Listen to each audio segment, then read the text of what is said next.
يضلله فلا هادي له ونشهد أن سيدنا وسندنا وحبيبنا وحبيب قلوبنا ومولانا محمدا عبده ورسوله. وقال تعالى: أعوذ بالله من الشيطان الرجيم. بسم الله الرحمن الرحيم.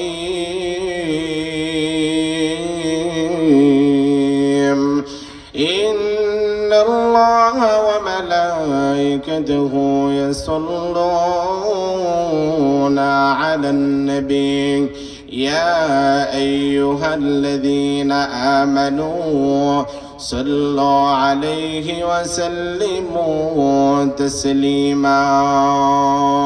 وقال رسول الله صلى الله عليه وسلم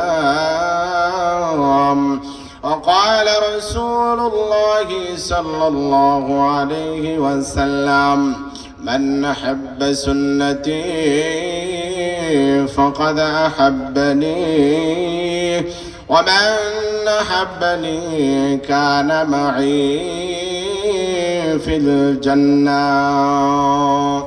صدق الله المولانا العظيم.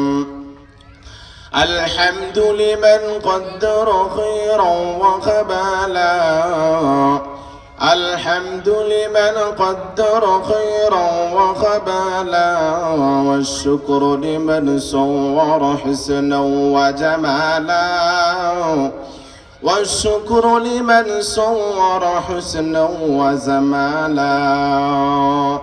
فرد صمد عن صفة الخلق بريء، فرد صمد عن صفة الخلق بريء.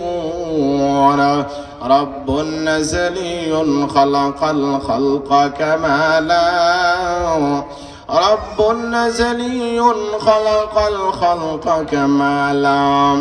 لا زد ولا ند ولا حد لمولاه، لا زد ولا ند ولا حد لمولاه.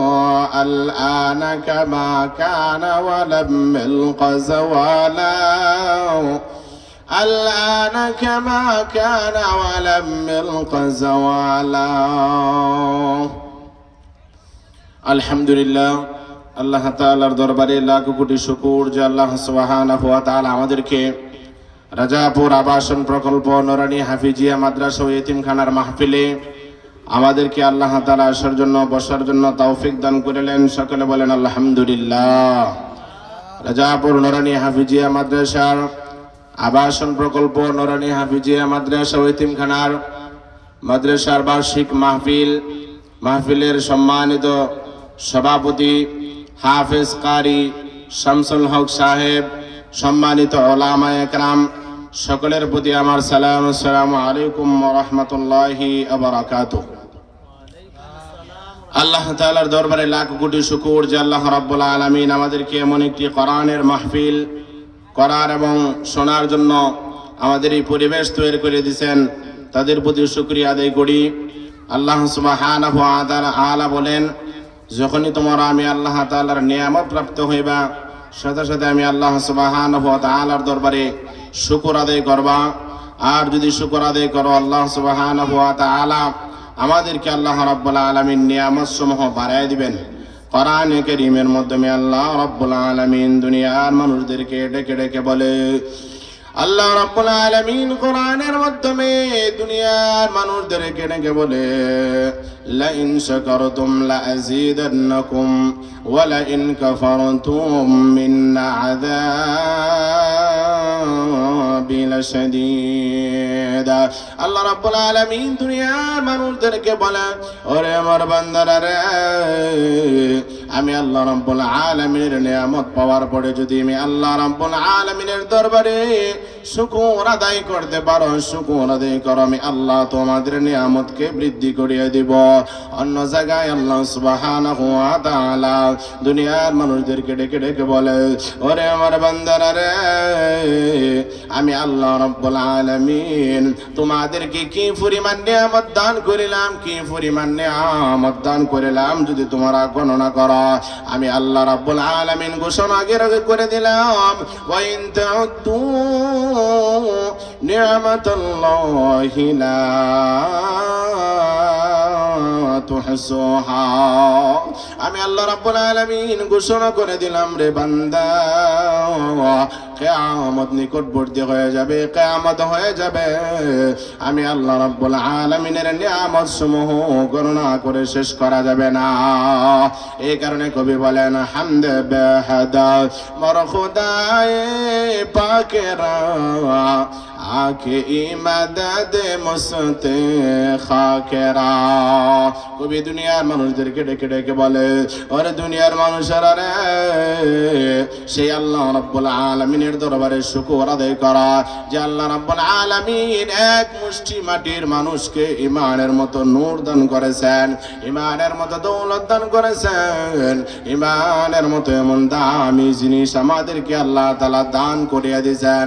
তাকায় দেখেন না দুনিয়ার দিকে কত বুদ্ধ আছে, কত খ্রিস্টান আছে, কত ধর্মের মানুষ না দুনিয়ার মাধ্যমে আছে।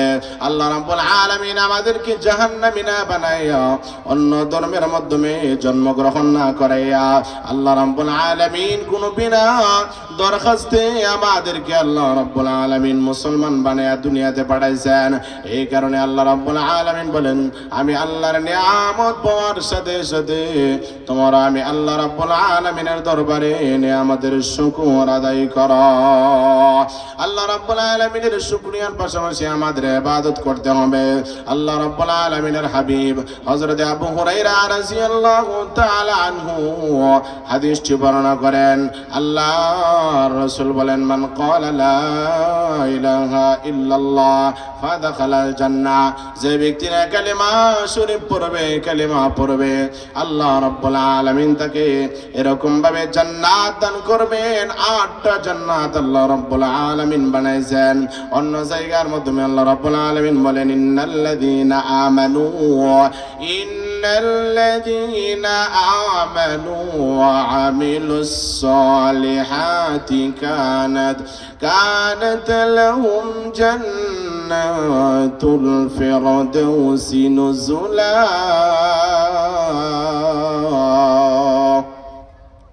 আল্লাহ রাব্বুল আলামিন বলেন, বান্দারে, যে ব্যক্তি ঈমান আনয়ন করবে, আমি আল্লাহ রাব্বুল আলামিনের প্রতি ঈমান আনবে, আমি আল্লাহ রাব্বুল আলামিন তাকে ঘোষণা দিলাম, যে ব্যক্তি ঈমান আনবে ও আমিলুস সালিহা, যে নাকি দ্বিতীয়তে আমলে সালিহা করবে, নেক আমল করবে, আল্লাহ রাব্বুল আলামিন ঘোষণা দিয়ে দিলেন, বান্দারে, আমি তোমার জন্য জান্নাতুল ফিরদাউস তৈরি করে রাখিলাম।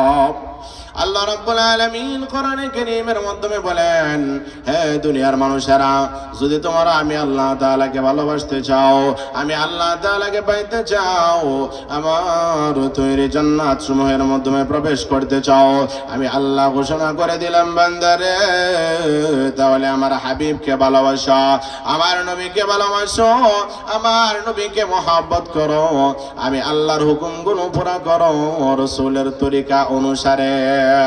হযরত সালমান ফারসি রাদিয়াল্লাহু তাআলা আনহু, দেখেন না সাহাবা একরাম রাসূলকে কেমন ভালোবাসতেন। হযরত সালমান ফারসি রাদিয়াল্লাহু তাআলা আনহু এমন সময় ছিল, হুজুর পাক সাল্লাল্লাহু আলাইহি ওয়াসাল্লামের সবচেয়ে বয়স্ক একজন সাহাবী, যে সাহাবীর নাম ছিল সালমান ফারসি রাদিয়াল্লাহু তাআলা আনহু। হযরত সালমান ফারসি রাদিয়াল্লাহু তাআলা আনহু উনি একজন বয়োবৃদ্ধ, একজন বয়স্ক সাহাবী। সাহাবী সালমান ফারসি রাদিয়াল্লাহু তাআলা আনহু এরকম ভাবে বুদ্ধ পরিবারে জন্মগ্রহণ করেন বা এরকম ভাবে সনাতন ধর্মে অবলম্বী ছিল হযরত সালমান ফারসি রাদিয়াল্লাহু তাআলা আনহু এরকম ভাবে কোথাও যাইতেছিলেন তাকায় দেখে খ্রিস্টান ধর্মের লোকেরা এরকম ভাবে কাঁধের সাথে কাঁধ মিলাইয়া পায়ের সাথে পা মিলাইয়া ধনী গরিব এরকম ভাবে বংশের মর্যাদা সবকিছু বলিয়া এক কাতারে দাঁড়াইয়া সালাত আদায় করে নামাজ আদায় করে সালমান ফারসি রাদিয়াল্লাহু তাআলা আনহু উনার নজর পড়লো তাকায় দেখে তারা নামাজ পড়ে সালমান ফারসি রাদিয়াল্লাহু তাআলা আনহুর কাছে এই দৃশ্যটা এমন সুন্দর লাগলো এমন সুন্দর দৃশ্য আর আসমানের নিচে জমিনের উপরে তো আর দেখা যায় না সালমান ফারসি তার বাবা বললেন বাবা ওগো আমার বাবা আমি আর আমার ধর্মের মাধ্যমে থাকতে পারবো না আমি খ্রিস্টান ধর্মের মাধ্যমে চলে যাব যে ধর্মের মাধ্যমে নামাজ পাওয়া যায় যে ধর্মের মাধ্যমে সালাত পাওয়া যায় যে ধর্মের মাধ্যমে কোনো হিংসা নাই কোনো এরকম ভাবে কোনো ভেদাভেদ নাই হিন্দু মুসলমান খ্রিস্টান সমস্ত মানুষ এক কাতারে দাঁড়ায় সালাত আদায় করে তাকায় দেখো না আমি ওই ধর্মের মাধ্যমে দীক্ষিত হয়ে যাব সালমান ফারসি রাদিয়াল্লাহু তাআলা আনহুর এমন বক্তব্য তার বাবাই শুনিয়া বলে বাবা ওই ধর্মটা ভালো না তোমার ধর্মই ভালো তুমি তোমার ধর্ম পালন করো সালমান ফারসি রাদিয়াল্লাহু তাআলা আনহু মানতে নারাজ তার পায়ের মাধ্যমে বেরি পরানো হয়ে গেল বেরি কাটিয়া যখন একটা কাফেলার সাথে তার সাক্ষাৎ হয়ে গেল তাকে দেখে ওই লোক এরকম ভাবে নামাজের জায়গার দিকে রওনা দেয়া দিছে সালমান ফারসি রাদিয়াল্লাহু তাআলা আনহু তার পায়ের বেরি সেরকম ভাবে সিরিয়া তার পায়ের বেরি কাটিয়া এরকম ভাবে কাফেলার সাথে রওনা দিয়ে দিল সালমান ফারসি রাদিয়াল্লাহু তাআলা আনহু যাইতে যাইতে তাকা দেখে একজন শায়েখ দেখা যায়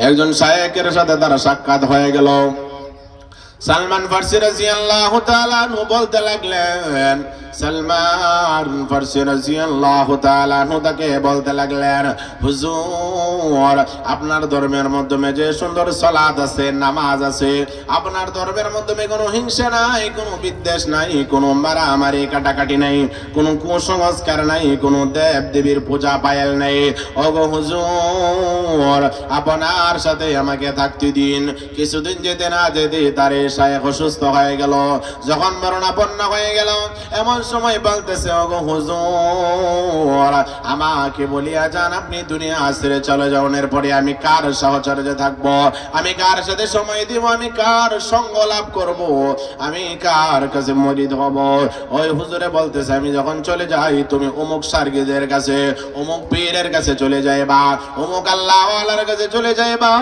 অমুক ধর্মগুরুর কাছে চলে যাইবা যখন চলে গেল আবার যখন এই পীর মারা গেছে তখন উনি এরকম ভাবে দ্বিতীয় শায়েখের কাছে চলে গেল দ্বিতীয় শায়েখ যখন আবার মৃত্যুর কোলে ডলে পড়লেন এমন সময় সালমান ফারসি রাদিয়াল্লাহু তাআলা আনহু বলতে লাগলেন ওগো হুজুর আপনি যদি দুনিয়া থেকে চলে যান আমি কার সাহচর্যে থাকবো গো আপনি আমাকে বলিয়া দিন হুজুর বলতেছে যাও আমি যদি দুনিয়া থেকে চলে যাই তুমি তৃতীয় ওই ব্যক্তির কাছে চলে যাইবা সালমান ফারসি রাদিয়াল্লাহু তাআলা আনহু তৃতীয় জন ব্যক্তির সাহচর্য লাভ করলেন তার কাছে থাকতে লাগলেন কিছুদিন যেতে না যেতে তারও মৃত্যুর সময় ঘনিয়ে আসলো তার শায়েখের যখন ইন্তেকাল হয়ে গেল সালমান ফারসি রাদিয়াল্লাহু তাআলা আনহু মৃত্যুর আগ মুহূর্তে বলতেছে আপনি আমাকে বলিয়া যান আমি কার সাহচর্যে থাকবো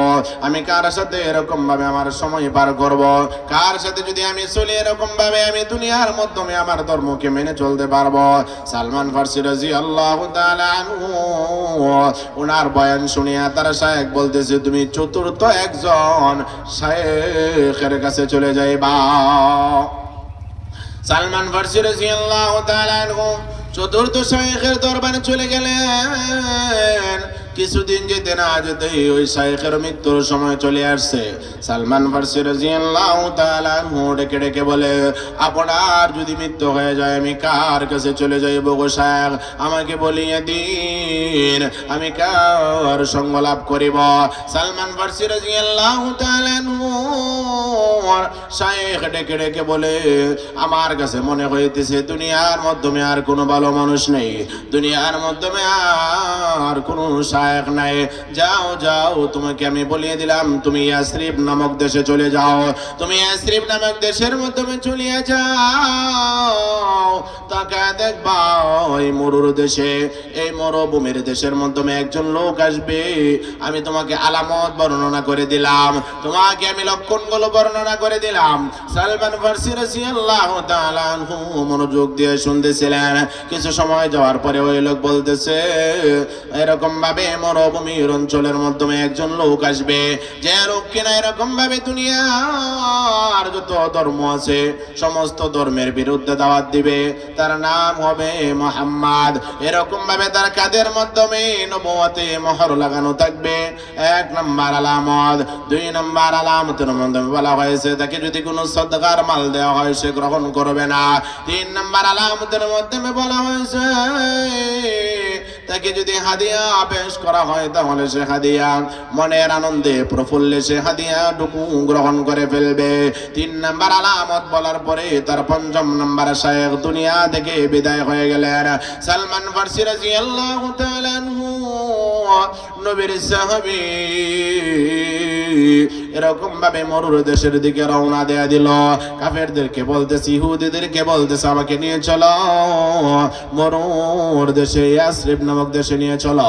ওই কাফেররা বলতেছে, ইহুদিগণ বলতেছে, না না, আমি তোমাকে নিতে পারবো না, কারণ কি জানো নি, তুমি বয়সে একজন ছোট, তোমাকে আমাদের কাফেলার মাধ্যমে মিশানো যাবে না। ওই সালমান ফারসি বলেন, আমার কিছু মাল সম্পদ আছে, যদি আমাকে তুমি মরুর দেশে ইয়াসরিব নামক দেশের মাধ্যমে নিয়ে চলো তাহলে আমার সমস্ত মাল আমি তোমাদেরকে দান করিয়া দিব। সালমান ফারসি রাদিয়াল্লাহু তাআলা আনহু ওনাকে কথা বলার পরে তারা রাজি হয়ে গেল। সালমান ফারসি রাদিয়াল্লাহু তাআলা আনহুকে ইয়াসরিব নামক দেশের মাধ্যমে আনা হয়েছে। আপনারা সকলে জেনে থাকবেন যে মদিনার পুরাতন নাম হলো ইয়াসরিব। মদিনার পুরাতন নাম কি বলেন দেখি? ইয়াসরিব নামক দেশের এরকম ভাবে মদিনার পুরাতন নাম হলো ইয়াসরিব। সালমান ফারসি রাদিয়াল্লাহু তাআলা আনহু উনি যখন মদিনা শহরের মাধ্যমে আসলেন, তাকাইলে দেখা যায় সমস্ত মাল তাদেরকে দান করিয়ে দিলেন। সালমান ফারসি গরিব হয়ে গেল। আরব দেশে নিয়ম ছিল গোলাম কেনা বেচা করা হইতো, গোলামকে এরকম ভাবে ক্রয় বিক্রয় করা হইতো। সালমান ফারসি রাদিয়াল্লাহু তাআলা এরকম ভাবে মদিনার বাজারে গিয়ে বলতেছে, এমন কোন লোক আসুনি আমি সালমানকে ক্রয় করবা, আমি সালমানকে কিনে নিয়ে যাইবা, আমি সালমানকে তোমার এরকম ভাবে কিনে নিবা, খরিদ করবা। সালমান ফারসি রাদিয়াল্লাহু তাআলা আনহু এই কথা বলার পরে একজন ইহুদি তাকায় দেখে তার একজন গোলামের প্রয়োজন, তার একজন ব্যক্তির প্রয়োজন, তার একজন দাস এবং দাসীর প্রয়োজন। সালমান ফারসি রাদিয়াল্লাহু তাআলা আনহুকে এরকম ভাবে উনি কিনে নিলেন, খরিদ করে নিলেন। সালমান ফারসি রাদিয়াল্লাহু তাআলা আনহুকে কিনে নিলেন। কিনে নেওয়ার পরে কিছুদিন যেতে না যেতে উনি খবর পাইল মদিনার মাধ্যমে ইয়াসরিব নামক দেশের মাধ্যমে একজন লোক অবতরণ করেছেন, একজন লোককে দেশান্তর করা হয়েছে, একজন লোককে দেশ ত্যাগ করা হয়েছে। উনি শুনতে লাগলেন ওই লোকের নাম কি জানেননি? সমস্ত মানুষ বলতে লাগলে ওই লোকের নাম নাকি মুহাম্মদ। সালমান ফারসি রাদিয়াল্লাহু তাআলা আনহু একজন ইহুদির গোলাম হয়ে গেলেন। উনি এই কথা বলার পরে বলতেছেন, চলো আমি মদিনার দিকে রওনা দিয়ে দিলাম। হযরত সালমান ফারসি রাদিয়াল্লাহু তাআলা আনহু মদিনার দিকে কিছু কাজা তাজা খেজুর নিয়ে তাজা খেজুর নিয়ে মদিনার দিকে রওনা দিয়ে দিলেন। হুজুর পাক সাল্লাল্লাহু আলাইহি ওয়াসাল্লামের সাক্ষাতের লাভের জন্য ইহুদি বলে, ওরে দুনিয়ার মুসলমানেরা রে, তাকায় দেখো না সালমান মুসলমান হইয়া যাওয়ার পরে নবীকে কি রকম ভালোবেসেছে, কেমন মহব্বত করিয়াছে। হযরত সালমান ফারসি রাদিয়াল্লাহু তাআলা আনহু কিছু তাজা খেজুর নিয়ে আল্লাহর নবী বিশ্ব নবী রাহমাতাল লিল আলামিন সাইয়্যিদুল মুরসালিন রাহমাতাল লিল আলামিনের কাছে এসে বলল, ওগো আল্লাহর নবী, আমি আপনার জন্য কিছু এরকম ভাবে সদকার খেজুর নিয়ে আসছি। আল্লাহর নবী বিশ্ব নবী রাহমাতাল লিল আলামিন তাকে বললেন, হে সালমান, আমি বিশ্ব নবী রাহমাতাল লিল আলামিন, আমি খেজুর গ্রহণ করি না, আমি সদকার মাল গ্রহণ করি না। আপনারা অবশ্যই মনে থাকা দরকার, ওই লোক তার ৫ম নাম্বার শায়েখ তাকে বলে দিয়েছিল, যে লোক আরব দেশে আসবে, যে লোক মদিনার মাধ্যমে আসবে, যে লোক এরকম ভাবে ইয়াসরিব নামক দেশের মাধ্যমে আসবে, 3টা আলামত বলে দিয়েছিল। এর মধ্যে একটা আলামত হলো ওই লোক সদকার মাল গ্রহণ করবে না। 2 নাম্বার আলামত ছিল হাদিয়া দিলে সে ব্যক্তি ফিরিয়ে দিবে না। 3 নাম্বার আলামত হলো তার কাদের মাধ্যমে না হয় পিঠের মাধ্যমে মহার নবুয়ত পাওয়া যাবে। আল্লাহর নবী বিশ্ব নবী রাহমাতাল লিল আলামিন উনি যখন মদিনার মাধ্যমে প্রবেশ করলেন, সাহাবা کرام রাদিয়াল্লাহু তাআলা আনহুম বর্ণনা করেন, নরে দুনিয়ার মানুষেরা রে, শুনে রাখো, তোমরা তো নবী পাইবা না, সাহাবী পাইবা না। আমাদের ঘটনাগুলো, নবীদের ঘটনাগুলো তোমরা শুনবা। আল্লাহর নবীর সাহাবীরা বলেন, হুজুর পাক সাল্লাল্লাহু আলাইহি ওয়াসাল্লাম যখন মদিনার মাধ্যমে প্রবেশ করলেন, এমন ভাবে সাহাবারা পাগল পারা হয়ে গেল। আনসারী সাহাবী একজন বলে, হুজুর আমার বাড়িতে চলেন, হুজুর আমার বাড়িতে চলেন।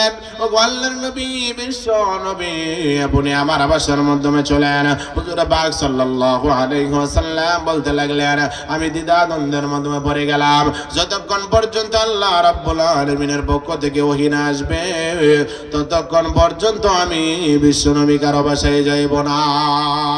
আল্লাহ রাব্বুল আলামিন হাবিবে কিবরিয়া পয়গম্বর আলাইহিস সালাতু ওয়াস সালামের কাছে ওহী পাঠিয়ে দিয়ে বললেন, ওগো আল্লাহর নবী, আপনি সামনের দিকে অগ্রসর হইতে থাকেন, আপনার উট যে বাসার সামনে গিয়ে দাঁড়ায় যাইবে, শয়ন করবে, শুয়ে পড়বে, আপনার গন্তব্য হইল সেইখানে।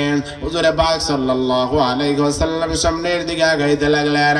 আবু আইয়ুব আনসারী রাদিয়াল্লাহু তাআলা আনহু উনার বাসার উঠানে যাইয়া উটার সামনের দিকে আগায় না।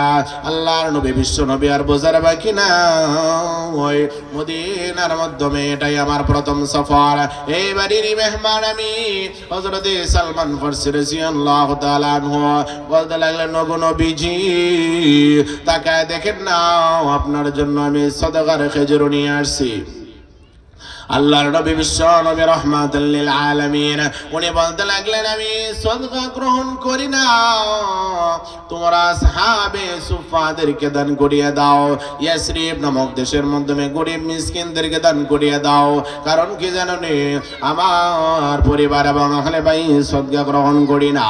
2 নম্বরে দিন সালমান ফারসি রাদিয়াল্লাহু তাআলা আনহু প্রথম দিন চলে গেলেন, 2য় দিন আবার এক পেয়ালা তাজা খেজুর নিয়ে রাসূলের সামনে এসে হাজির হয়ে গেল। আয়েশা বলতেছে, ইয়া রাসূলুল্লাহ, ইয়া হাবিবাল্লাহ, ওগো নবীজি, আপনার জন্য খেজুর হাদিয়া নিয়ে আসছি। আপনাদের মনে আছে, আর যে এমন একজন ব্যক্তি আসবে, যে ব্যক্তি সদকা গ্রহণ করবে না, কিন্তু এরকম ভাবে হাদিয়া ফিরিয়ে দিবে না, হাদিয়া গ্রহণ করবে। আল্লাহর নবী বিশ্ব নবী রাহমাতুল লিল আলামিন তার হাদিয়াগুলো গ্রহণ করলেন, নিজে খেজুর খাইলেন, সাহাবা একরামকে বন্টন করে দিলেন। আল্লাহর নবী বিশ্ব নবী রাহমাতুল লিল আলামিনের এমন সুন্দর চেহারা দেখিয়া সালমান ফারসি রাদিয়াল্লাহু তাআলা আনহু দ্বিতীয় দিন আবার ওই গোলামের কাছে চলে গেলেন, আবার তৃতীয় দিন আল্লাহর নবীর সামনে আসলেন, কিন্তু কোনো কিছু নিয়ে আসলেন না। আল্লাহর নবী তাকায় দেখে, ওরে সালমান, তুমি চতুর্কানিদা ঘোরো কেন? সালমান আল্লাহর রসুলের চতুর্দিকে ঘুরতেছে, কোনো কিছু বলে না, কোনো কিছু শোনে না। সালমান ফারসি রাদিয়াল্লাহু তাআলা আনহু এরকম ভাবে ঘোরাফেরা করা দেখিয়া আল্লাহর নবী বলতে লাগলেন, সালমান মনে হয় আমার মহারে নবুয়ত দেখতে চায়। আল্লাহর নবী ওনার চাদরখানা এরকম ভাবে একটু নিচে করে ধরলেন। সালমান ফারসি তাকায় দেখে ওনার পিঠের মাধ্যমে মহারে নবুয়ত দেখা যায়। আল্লাহু আকবার। সাইয়্যিদুল কাউনাইন খাতামুল মুরসালিন শুদ উজুদাশ রাহমাতাল লিল আলামিন শুদ উজুদাশ রাহমাতাল লিল আলামিন সাইয়্যিদুল কাউনাইন খাতামুল মুরসালিন। আল্লাহর নবী বিশ্ব নবী রাহমাতাল লিল আলামিন পিছনের দিকে ভাবে মহারে নবুয়ত সালমানকে দেখা দিলেন। সালমান ফারসি রাদিয়াল্লাহু তাআলা আনহু নবীর হাতের মাধ্যমে হাত রেখে বলে, ইয়া রাসূলুল্লাহ, ইয়া হাবিবাল্লাহ, ওগো আল্লাহর নবী, যার জন্য আমি শত শত বছর অপেক্ষা করলাম, বলতে পারেন হুজুর শত শত বছর কেমন ভাবে হয়ে গেল? সালমান ফারসি রাদিয়াল্লাহু তাআলা আনহু উনি যখন ইসলাম ধর্ম গ্রহণ করবেন, ইখতিলাফের মাধ্যমে পাওয়া যায়, কেউ বলছেন 250 বছর, অধিকাংশ উলামায়ে কেরাম বলেন 350 বছর বয়সে তিনি ইসলাম ধর্ম গ্রহণ করলেন।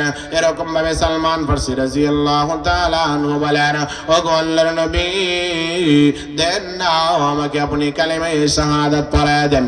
হযরত সালমান ফারসি রাদিয়াল্লাহু তাআলা আনহু ওনাকে বললেন, তুমি পড়ো আশহাদু আল্লা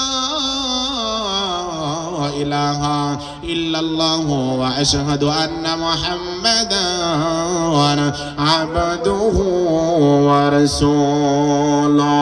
হুজুর পাক সাল্লাল্লাহু আলাইহি ওয়াসাল্লাম তাকে এরকম ভাবে মুসলমান বানায় নিলেন।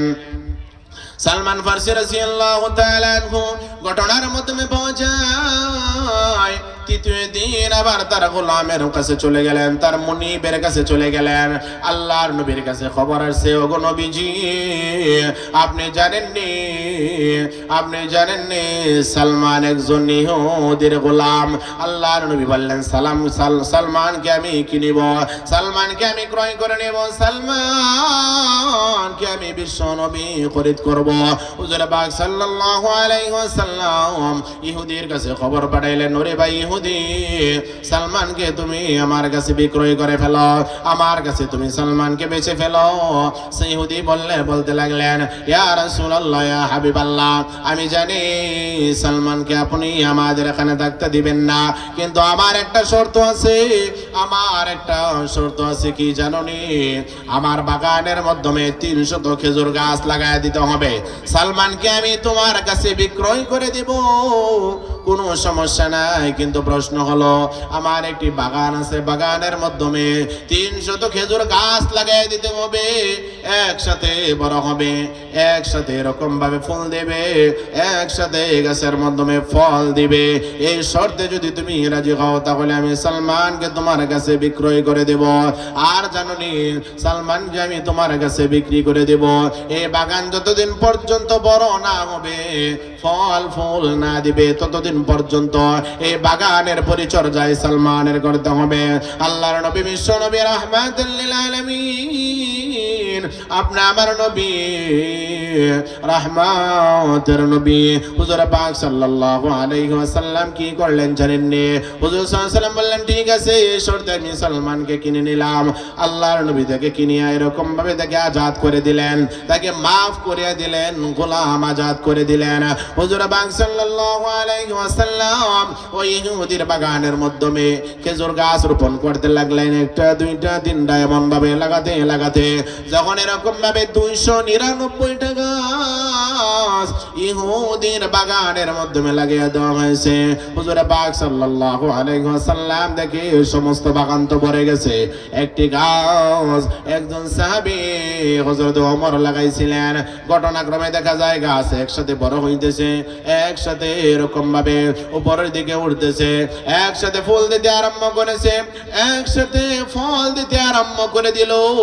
আল্লাহর নবী বিশ্ব নবী রাহমাতুল লিল আলামিনের কাছে খবর আসলো, ওগো আল্লাহর নবী, আপনি যে বাগান লাগাইছিলেন বাগানের মাধ্যমে ফল ধরেছে গো নবীজি। হুজুর সাল্লাল্লাহু আলাইহি ওয়াসাল্লাম বাগানের দিকে রওনা দিয়ে দিল। আরে যুবক ভাইরা আমার শোনো, এরকম ভাবে তোমরা দুনিয়ার মাধ্যমে কাকে তোমার আদর্শ মানো, কাকে তোমার এরকম ভাবে আইডল মানো, কাকে তুমি তোমার নেতা হিসাবে বিবেচনা করে নিয়েছো, তাকায় দেখো না আল্লাহর নবী বিশ্ব নবী যখন বাগানের মাধ্যমে প্রবেশ করলেন, তাকায় দেখে সমস্ত গাছগুলো বড় হয়ে গেছে, একসাথে ফুল দিতে আরম্ভ করেছে, একসাথে ফল দিতে আরম্ভ করেছে। আল্লাহর নবীর চোখ একখানির দিকে তাকায় দেখে 299টা গাছ একসাথে বড় হয়েছে, একসাথে ফুল দিতে লাগলো, একসাথে ফল দিতে আরম্ভ করে দিল। ওরে যুবক ভাইরা রে, শোনো না, মনের দিলের কানের নেন, এরকম ভাবে মনের কান খুলে শুনে রেখো। হুজুর পাক সাল্লাল্লাহু আলাইহি ওয়াসাল্লাম দেখে 299টা গাছের মাধ্যমে একসাথে ফুল আসছে, একসাথে ফল আসছে, কিন্তু একটা গাছের মাধ্যমে ফুলও নাই ফলও নাই, সেই গাছটা এখনো ছোট রয়ে গেছে। আল্লাহর নবী বলতে লাগলেন, এর কারণ কি? হযরতে ওমর খলিফাতুল মুসলিমিন উনি গিয়া বলতেছে, ইয়া রাসূলুল্লাহ, ইয়া হাবিবাল্লাহ, ওগো আল্লাহর নবী, এই গাছটা আমি ওমর রোপণ করেছিলাম। শুধু ওজুদাস রাহমাতাল লিল আলামিন مسجد أشدها مروي الزمين لقد زان البلاد ومن عليها إمام المسلمين أبو حنيفة سيد الكونين ختم المرسلين آخر مدبود فخر الأولين।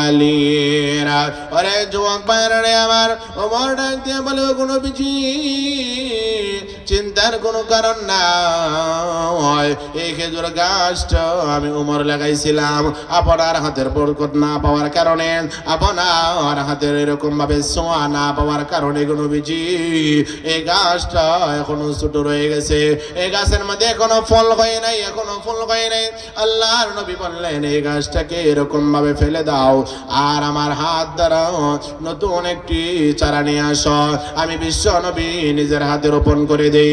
ঘটনাক্রমে বোঝা যায় আল্লাহর নবী প্রথম দিন গাছকে রোপণ করলেন, দ্বিতীয় দিন তাকায় দেখে আল্লাহর নবী বিশ্ব নবী রাহমাতুল লিল আলামিনের হাতের বরকতে, ওনার মুজিজার কারণে দ্বিতীয় দিন থেকে গাছ ফল দেওয়া আরম্ভ করে দিল। আল্লাহু আকবার। যে কথাটা বলতেছিলাম, যুবক ভাইরা আমার, তাকায় দেখো না সাহাবা একরাম নবীদেরকে কেমন ভাবে ভালোবাসছে, কেমন ভাবে দ্বীনকে মহব্বত করেছে, যার কারণে আল্লাহ রাব্বুল আলামিন তাদেরকে দামি বানায় দিয়েছেন। কোরআনে কারীমের মাধ্যমে আল্লাহ রাব্বুল আলামিন বলেন, যখন সাহাবার নাম আসবে, যখন সাহাবীর নাম তুমি মুখের মাধ্যমে উচ্চারণ করবা, তখন বলবা রাদিয়াল্লাহু আনহুম ওয়া রাদু আনা যালিকা লিমান খাশিয়া রাব্বা। ও দুনিয়ার মানুষেরা শুনে রাখো, তখন যখন তোমাদের সাহাবের নাম মুখের মাধ্যমে আসবে, সাথে সাথে বলতে হয় রাদিয়াল্লাহু তাআলা আনহু, এর অর্থ হলো আল্লাহ তাদের প্রতি খুশি, তারাও আল্লাহ তাআলার প্রতি খুশি, ঠিক কিনা? আল্লাহ তাদের প্রতি খুশি হইয়া কোরআনে কারীমের মাধ্যমে আয়াত নাযিল করে দিয়েছেন। এই কারণে যুবক ভাইরা আমার শুনে রাখো, দুনিয়ার মাধ্যমে আমরা কেউই থাকতে পারবো না, প্রত্যেকটা মানুষকে মৃত্যুবরণ করতে হবে। মৃত্যুর আগ মুহূর্তে আপনি আমি যদি তওবা করি, এই তওবা আল্লাহর দরবারে কবুল হবে না। আপনি আমার যখন গুনাহ করার শক্তি থাকে, তখন তওবা করতে হবে। সাহাবা একরাম নবীর জন্য পাগল ছিলেন। একজন মহিলা আল্লাহর নবী বিশ্ব নবী রাহমাতাল লিল আলামিন। মদিনার একজন মহিলা, আনসারী একজন মহিলা শুনতে পাইল আল্লাহর নবী বিশ্ব নবী রাহমাতাল লিল আলামিন দুনিয়া থেকে বিদায় হয়ে গেছে, যুদ্ধের ময়দানে শহীদ হয়ে গেছে। তাকে দেখেন না বাবাজিরা আমার, বিশ্ব নবী নাকি শহীদ হয়ে গেছে। মহিলা ওই রকম ভাবে যুদ্ধের ময়দানের দিকে দৌড়াইতে আরম্ভ করিল। কিছু দূর যেতে না যেতে একজন বলে, ও মহিলা তুমি কোথায় যাও? বলতেছে আমার নবী নাকি শহীদ হয়ে গেছে। তখন ওই লোক বলতেছে, মহিলা শুনে রাখো, তোমার স্বামী যুদ্ধের মাধ্যমে শাহাদাত বরণ করেছে। মহিলা বলে, কোনো সমস্যা নেই, আবার আল্লাহর নবী কেমন আছে? আরো কিছু দূর যেতে না যেতে একজন বলে, ও মহিলা শুনছুনি, কোথায় দৌড়াও? যুদ্ধের ময়দানের দিকে দৌড়ায়, আল্লাহর নবী নাকি শহীদ হয়ে গেছে। ওই মহিলা বলে, আল্লাহর নবী নাকি শহীদ হয়ে গেছে। ওই লোক বলে, মহিলা তোমার সন্তান ওই যুদ্ধের ময়দানে শহীদ হয়ে গেছে। মহিলা বলে, কোনো সমস্যা নাই, আমার বিশ্ব নবী রাহমাতের নবী কেমন আছে? ওই সাহাবী বলেন, যাও তুমি সামনের দিকে আগাও। কিছু দূর যেতে না যেতে বলে, তোমার বাবা যুদ্ধের ময়দানে শহীদ হয়ে গেছে। এরকম ভাবে মহিলা বলে, আমার বিশ্ব নবী কেমন আছে? আল্লাহর নবী বিশ্ব নবী রাহমাতুল লিল আলামিন কেমন আছে? মহিলা এই কথা শোনার পরে সামনের দিকে আগাইতেছে। কিছু দূর যাওয়ার পরে মহিলাকে একজন বলে দিল, ও মহিলা, পাগলের মতো দৌড়ানোর কোনো কারণ নেই। আল্লাহর নবী বিশ্ব নবী রাহমাতুল লিল আলামিন এরকম ভাবে সুস্থ অবস্থায় যুদ্ধের ময়দান থেকে ফিরে আসতেছে। মহিলা বলে, না না, আমি মানি না, আমি আরো সামনের দিকে আগাইতে চাই। কিছু দূর যেতে না যেতে দেখে আল্লাহর নবী বিশ্ব নবী রাহমাতুল লিল আলামিন সাইয়্যিদুল মুরসালিন হাবিবে কিবরিয়া বিশ্ব নবী রাহমাতুল লিল আলামিন যুদ্ধের ময়দান থেকে বাড়ির উদ্দেশ্যে রওনা দিয়েছে। মহিলা রাসূলকে এক নজর দেখিয়া শান্ত হয়ে বলতেছে, ইয়া রাসূলুল্লাহ, ইয়া হাবিবাল্লাহ, ওগো আল্লাহর নবী, ওগো আল্লাহর নবী, আপনাকে এক নজর দেখার জন্য আমি পাগল পারা হয়ে গেছি গো নবীজি। আপনাকে আমি দেখিলাম, আমার মনে কোনো কষ্ট নাই। ওগো আল্লাহর নবী, আপনি শুনছেন নি, আমার ছেলে শহীদ হয়ে গেছে, আমার সুস্বামী যুদ্ধের মাধ্যমে শহীদ হয়ে গেছে। ওগো আল্লাহর নবী রাহমাতুল লিল আলামিন, আমার বাবাও নাকি যুদ্ধের ময়দানে শহীদ হয়ে গেছে। ওগো আল্লাহর নবী, আমার মনে কোনো কষ্ট নাই, কোনো দুঃখ নাই গো নবীজি। কি কারণে জানেননি? এই কারণে যে আল্লাহ আপনাকে সহি সালামতে আল্লাহ রাব্বুল আলামিন আপনাকে আমাদের মাধ্যমে ফিরে দিয়েছেন। বলেন আল্লাহু আকবার। ভালোবাসার মতো নবীকে ভালোবাসতে হবে। তাকায় দেখেন না, আমাদের দেশে অনেক বন্ডরা আছে, বলে তারা নবীকে নাকি ভালোবাসে। তাকাইলে মুখের মাধ্যমে দাড়ি দেখা যায় না, তাকাইলে গায়ের মাধ্যমে লম্বা জুব্বা দেখা যায় না, লম্বা জামা দেখা যায় না। এরকম ভাবে তাকাইলে মসজিদের মাধ্যমে তাদেরকে পাওয়া যায় না। আল্লাহর নবী বলেন, যে ব্যক্তি আমি সুন্নতকে মহাব্বত করিয়া, আমি বিশ্ব নবীর সুন্নতকে ভালোবাসিয়া মাথার মাধ্যমে টুপি ব্যবহার করবে, কাল কিয়ামতের দিন যখন সূর্য অর্ধ হাত উপরে চলে আসবে, তখন তার মাথার মাধ্যমে তাপ লাগবে না, তার মাথার মাধ্যমে গরম লাগবে না। তাকায় দেখেন না যুবক ভাইরা আমার, আরে ভাই তাকায় দেখেন না, আল্লাহ রাসূলের হাদিসের দিকে রাসূল বলেন, যার মুখের মাধ্যমে আমি বিশ্ব নবীর এরকম ভাবে সুন্নত দাঁড়িয়ে থাকবে, কাল কিয়ামতের দিন তার চেহারা আর আমার বিশ্ব নবীর চেহারা কি আল্লাহ তাআলা মিলাই দিবেন। বলেন সুবহানাল্লাহ। এই কারণে আপনি আমার নবীকে, নবীর সুন্নতকে, নবীর আদর্শকে ভালোবাসতে হবে। আর একজন সাহাবীর দিকে তাকাইলে দেখা যায়, আর একজন সাহাবীর দিকে তাকাইলে দেখা যায় ওই সাহাবীর নাম ছিল বসির ইবনে উকবা। হযরত বসির ইবনে উকবা রাদিয়াল্লাহু তাআলা আনহু এরকম ভাবে রাসূল বললেন, চলো যুদ্ধের ময়দানে যেতে হবে। বিশ্ব নবী রাহমাতুল লিল আলামিন ওনার কথা মতে উনি যুদ্ধের ময়দানে চলে গেলেন। এরকম ভাবে সারাদিন যুদ্ধ চলতে লাগলো। সূর্য যখন লাল হয়ে গেছে, আল্লাহর নবী বিশ্ব নবী রাহমাতুল লিল আলামিন যুদ্ধের ময়দান থেকে ফিরে আসলেন। আসিয়া মসজিদ নববীর সামনে বসলেন। এমন সময় বসির ইবনে উকবা, তার বাবার নাম ছিল উকবা, তার ছেলের নাম ছিল বসির। বসিরের বয়স একদম কম, সর্বোচ্চ 6 থেকে 7 বছর বা 8 বছরের বালক। এই বালককে তার বাবা ঘরের মধ্যে রাখিয়া আল্লাহর রাসূলের হুকুম অনুযায়ী যুদ্ধের ময়দানে চলে গেছে। আল্লাহর নবী বিশ্ব নবী রাহমাতুল লিল আলামিনের হুকুম পাওয়ার পরে বিবির কথা স্মরণ নাই, বাচ্চার কথা স্মরণ নাই, ঘর বাড়ির কোনো কিছুর কথা প্রয়োজন নাই। যুদ্ধের জন্য, আল্লাহর দ্বীনকে প্রতিষ্ঠিত করার জন্য, দ্বীনের জন্য জান্নাতের আশা এরকম ভাবে যুদ্ধের ময়দানে চলে গেছে। আল্লাহর নবী বিশ্ব নবী রাহমাতুল লিল আলামিন সারাদিন যুদ্ধ শেষে যখন বাসায় ফিরে আসলেন, এমন সময় ছোট বাচ্চাটা এসে বলে, ওগো আল্লাহর নবী, আপনি তো যুদ্ধের ময়দান থেকে ফিরে আসলেন, কিন্তু আমার বাবা তো যুদ্ধের ময়দান থেকে ফিরে আসলো না। আল্লাহর নবী রাহমাতুল লিল আলামিন তাকায় দেখে এমন ছোট বালক যদি বলে তোমার বাবা তো যুদ্ধের ময়দানে শহীদ হয়ে গেছে, সে বুঝবে না। উনি এরকম ভাবে তার কাছ থেকে মুখ ফিরে নিলেন। দ্বিতীয়বার তার সামনে গিয়ে বলে, ওগো আল্লাহর নবী, ওগো আল্লাহর নবী, বলেন না আমার বাবা কোন সময় আসবে গো নবী?